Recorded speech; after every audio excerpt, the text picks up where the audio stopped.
Intalbet l-implementazzjoni ta' politika li tħares id-drittijiet tal-annimali b'mod partikolari dawk li kapaċi nżammu bħala pets waqt il-Presidenza Maltija tal-Kunsill Ewropew. Dan bil-preżentazzjoni ta' memorandum mill-Eurogroup for Animals il-ġimgħa fil-għaxija.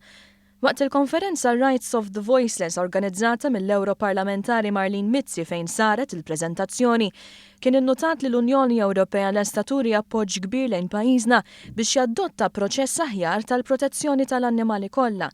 Ħlejja li għalkemm ibatu daqs l-umani m'għandhomx mezz biex isemgħu leħinhom u jitolbu l-għajnuna. Il-memorandum intlaqa tajjeb mill-Gvern Malti li wieħed li se jkompli jibni fuq presidenzi preċedenti f'dan il-qasam. Dan billi fost oħrajn inidi inizjattivi ġodda biex jissolvew kwistjonijiet marbuta mal-annimali eżotiċi li jinżammu jew jinbijaw fid-djar privati. L-Europarlamentari Mizzi qalet li wasal iż-żmien li dak li jkun ma jibqax iħares lejn l-annimali bħala magni tal-flus jew tal-ikel jew biex jintużaw sempliċiment għal skopijiet xjentifiċi. Is-Segretarju Parlamentari Rodrik Galdes qal li l-Gvern les li jaħdem mal-entitajiet kollha l-ħarsien tal-protezzjoni tal-annimali. Fakkar kif diġà nħolqu inizjattivi biex ikunu indirizzati l-problemi li jaffaċċjaw dawn il-ħlejjaq fosthom it-twaqqif taċ-ċirku, servizz ta' ambulanza għall-annimali u spetturi biex jinfurzaw lat dwar il-ħarsien tal-annimali.